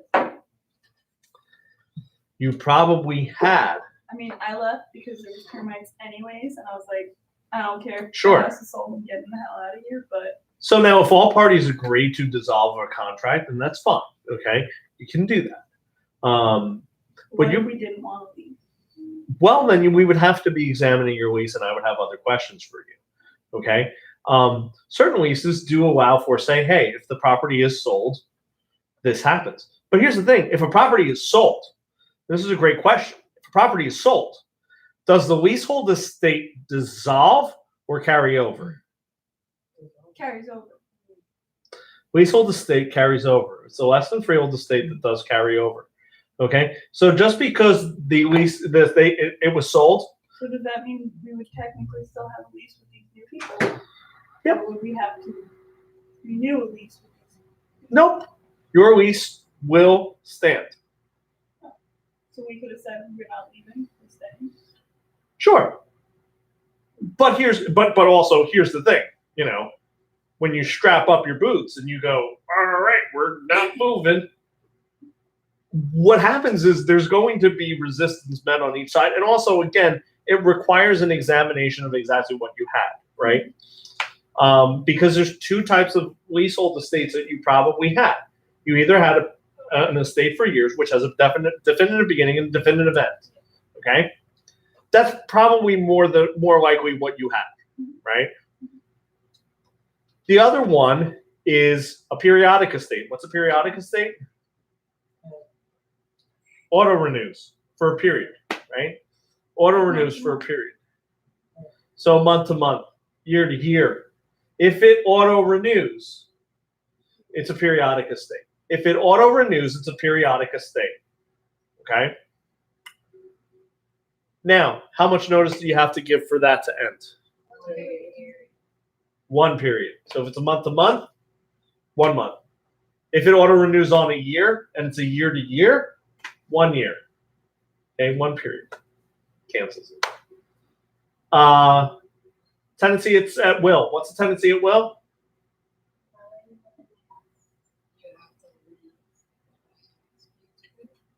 Tenancy at will is the opposite of that. You have tenancy at sufferance. Tenancy at sufferance, you legally come into the property, and you're a holdover. You're an illegal holdover in the property, right?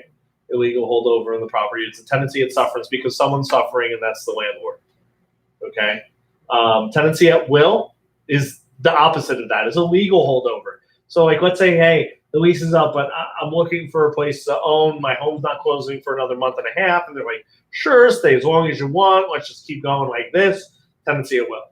Okay? No definitive end, but legal. Because the landlord's basically saying, sure, this isn't a problem. What's the maximum security deposit that you could have in the state of New Jersey? 1.5 months, right? 1.5 months, 1.5 months is 1.5 months. Now, I'm going to kind of turbo through 13, 14, 15. Right? Those are our mortgage chapters. So we said that a mortgage, right? What is a mortgage? Let's define that. What is a mortgage? The loan in the bank. Mortgage is the promise to repay where we're using the property as collateral, right? Sure. What does Back, loan. right? Sure. What's LTV? What does LTV stand for? Loan to value. So loan to value, let's talk about this for like 30 seconds. Ready? Loan to value. Basically what that means is how much is the loan compared to the value of the property? Loan to value, right? If the value of the property is 100,000 and I take out a loan of 80,000, my loan to value is 80%, right? That make sense? Right? So if a property's value is 100,000, right? And I take out an $80,000 loan. So you're gonna be paid 20. So we're putting 20 down, or I'm getting it from somewhere else, whatever the case may be. Right? Down payment is 20,000.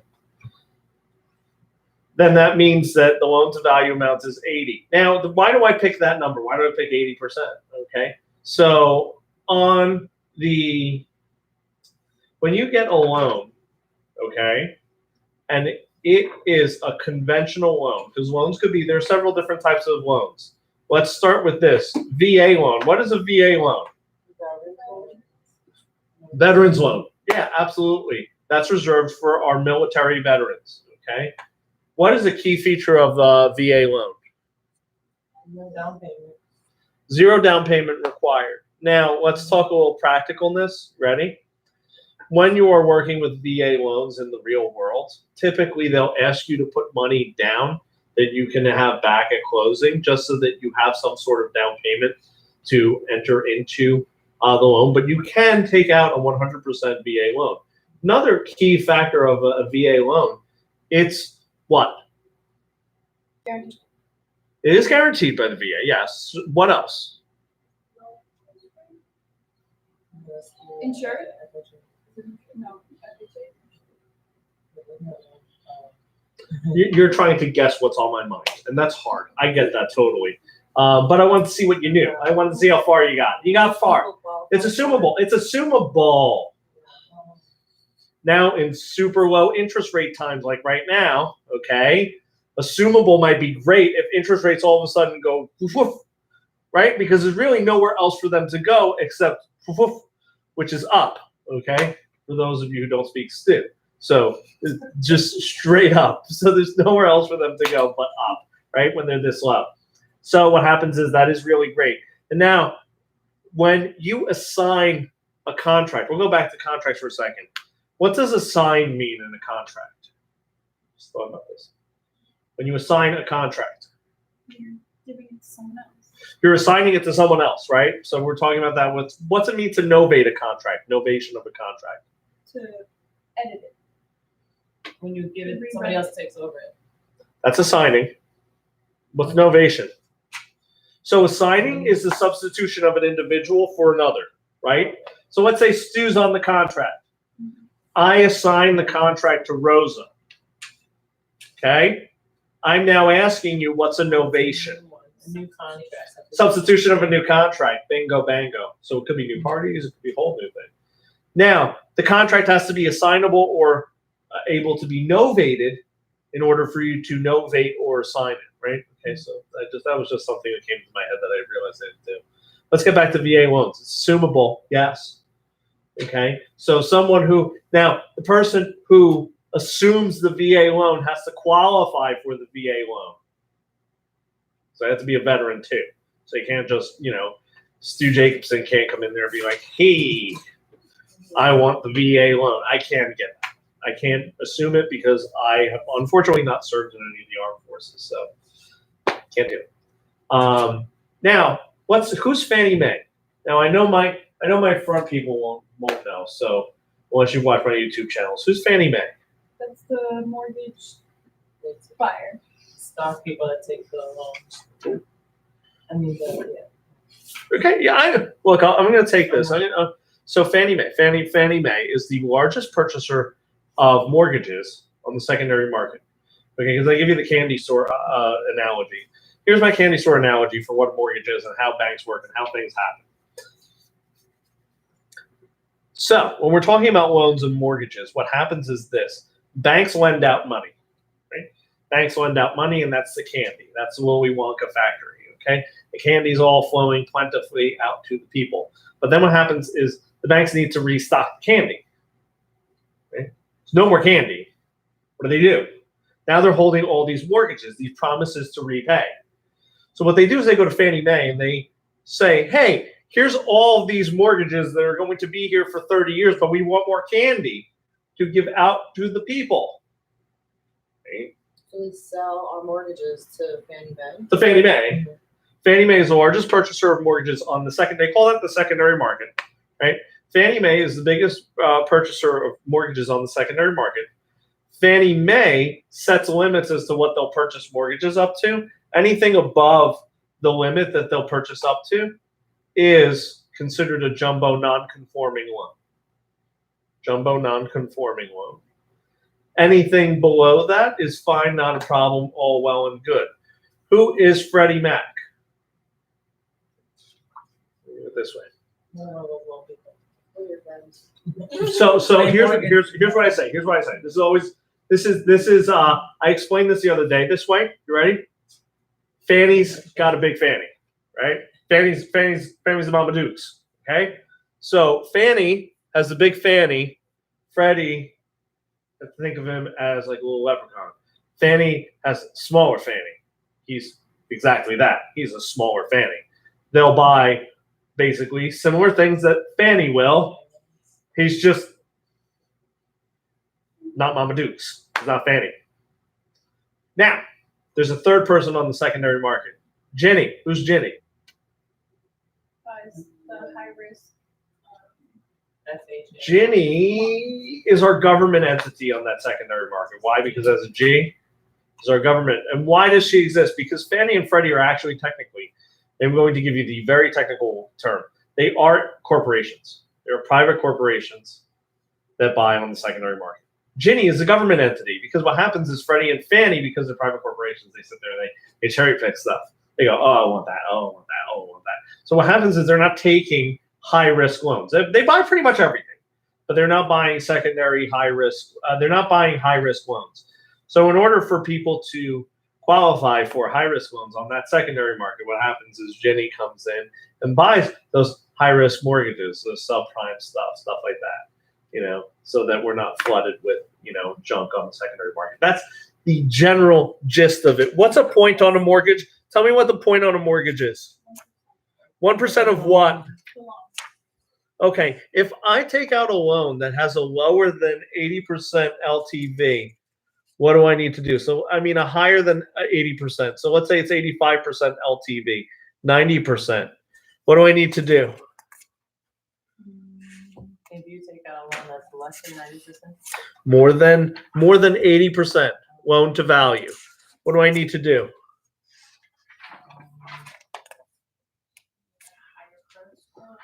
You need to take out private mortgage insurance, PMI. So 1 point is 1% of the loan. I thought you could have put that in a What way of chapter? just saying if you don't put 20% down, you're paying PMI. Yeah, you could have. Yeah, if you don't put 20% down, you're paying PMI. However, it has nothing to do necessarily with your down payment. It has to do with the loan to value amount. Because if the value of the home increases, and I put down 10%, but then I make that up in, let's say, a year in equity, Yeah. and my loan to value amount is now lower than is 80% or lower, I could get PMI removed. Yeah. You see what I'm saying? So I say it You're more value. I say it the fancy pants way, which encompasses every scenario. My way encompasses that outside chance of you don't have to put 20% down in order to not pay PMI, it strictly has to do with the value of the home and the loan, right? Because if all of a sudden your area just skyrockets, it's like, okay, I've made $100,000 in equity on my home in the past 3 years. Okay. You don't have to pay PMI. There might be a chance that, like, okay, maybe I put 15% down, but now I made that back in equity, and the loan to value amount now is, do you see what I'm saying? So it doesn't have to do with what you put down. It has to do with the loan to value amount. You see what I'm saying? Yes, that's why it pays to use the fancy pants terms instead of just some of the terms that we use. So, Now, so say that one more time. If the loan to value amount is over 80%, or what? Less than 20%? You need PMI? When do you need PMI? loan to value amount, 80 or lower. Then you need Okay. Don't need. Oh, you don't. Right? If it's 80, 79, 78, 77, 76, 70, see what I'm saying? 80 or lower. And that's the whole thing. Understand this, and that's why this class is good, and that's why the test is hard. It's comprehension. You have to follow. And here's the thing, too, and I'm going to tell you this. I'm going to tell people out on YouTube, everything. Slow it down. It's not a race to the end. It's not a race to the end.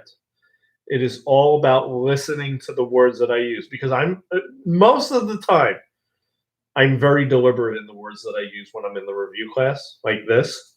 Okay? I'm very deliberate in what I'm telling you. I'm very deliberate in my explanation. 80 or lower. Loan to value. And again, just like Rosa was saying, why aren't you saying down payment? Because there are scenarios where PMI could go away in a year, in 6 months, in 2 years. And these are things that are important for your clients to know and understand. And this is why you're taking the test, to understand, hey, you're going to be talking people through the most expensive purchase, of their entire lives. You need to understand some of the nuances beyond just some simple terminology, because they're going to ask you, you're quarterbacking a lot of this. So they're going to ask you some questions that you're going to have a base knowledge of, right? So appraisals. Tell me the 3 approaches to value. 3 approaches to value.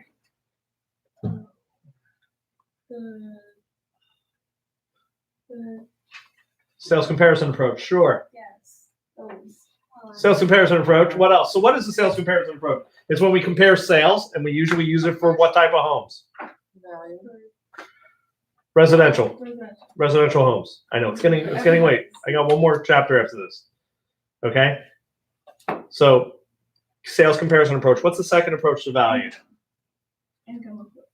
Income approach. Sure. So the income approach is interesting, because the income approach has to do with the gross rent multiplier, right? So the income approach has to do with the gross rent multiplier. What do we usually use this for? Strip malls, commercial properties that don't have like-in-kind comparable sales, right? So commercial valuations. What's the third approach to value? Use for like police stations, schools. To rebuild it. Cost approach. Yeah. It's there. Cost approach. Cost approach. Cost approach. Right. Cost approach. Excellent. What are the requirements for a deed? What are the requirements for a deed? Okay. What? The title. No, title is absolutely not a requirement for deed. Well, you're like, with the deed, you're signing. You have to be on the deed. Isn't that giving it away or something? Okay, so here's what it is. Ready? Ready? Let's slow down for a second. Title is proof of ownership, right? Mm-hmm.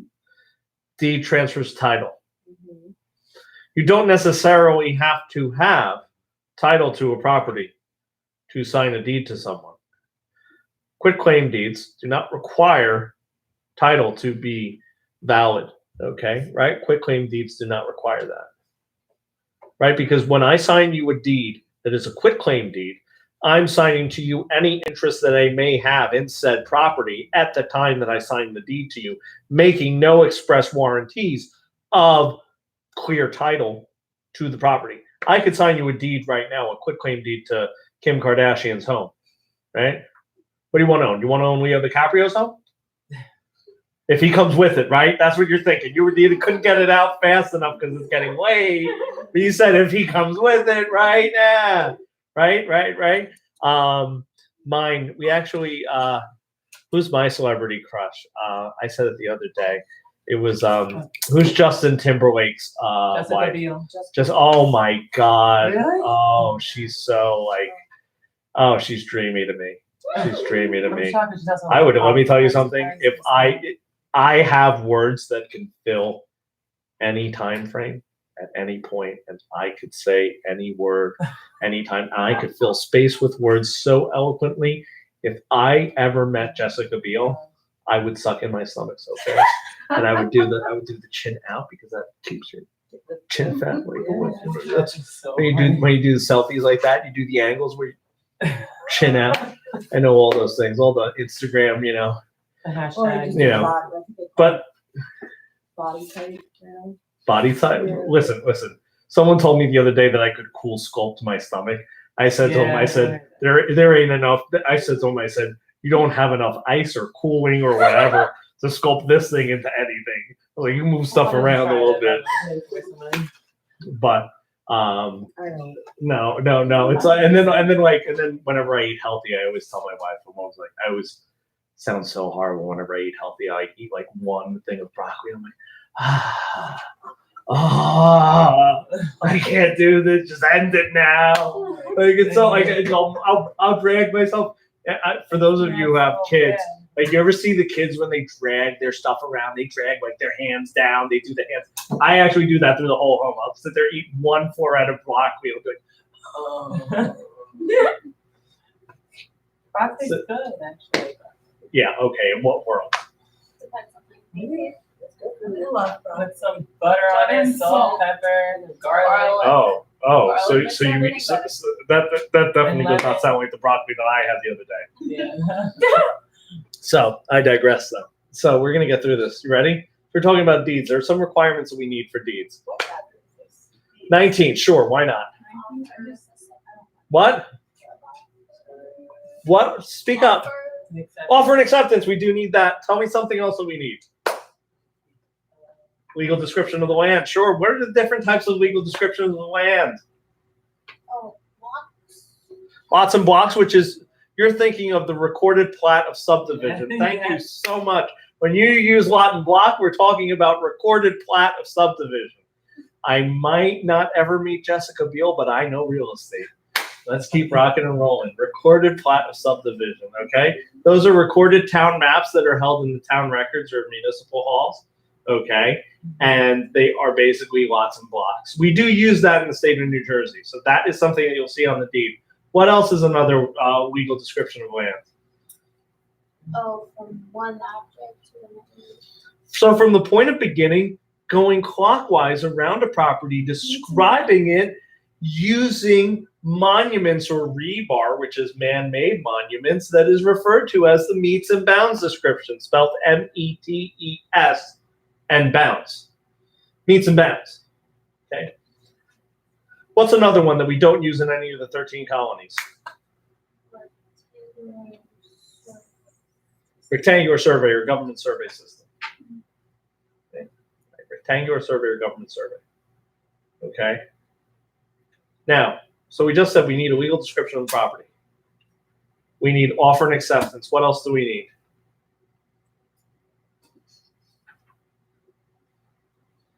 Consideration for love and affection, or you need the sale price of the home, or for love and affection, or money. Offer and acceptance. Signature of the grantor. Yes. Needs to be offer and acceptance during the lifetime of the grantor. Grantor cannot be dead. Okay, because then we have will would go into effect. If you die intestate, that means that you die Without a will, if you die testate, that means that you have a will, right? Intestate, I always think of this, incapable of testate. You're dying will with a will. Let's talk about our types of deeds. We have a full warranty, full covenants deed. What is that?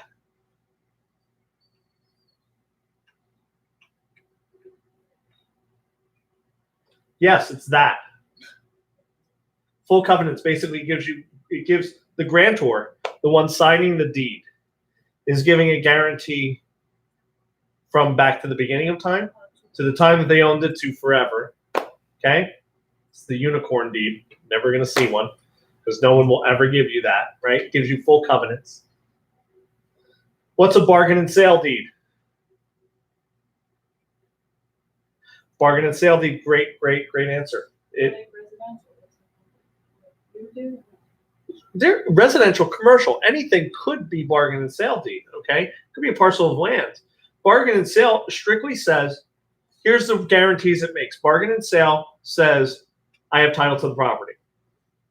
Makes no other express warranties, and also it was obtained through a bargain and sale.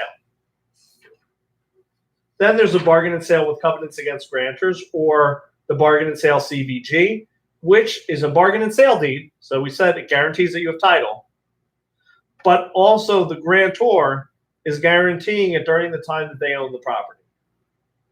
Quitclaim deed, as I was just explaining before, says makes no express warranties, makes no express warranty of ownership, makes no express warranty that there is clear title. You're basically saying here, this is what it is, and it's usually the clear title, clear clouds on title.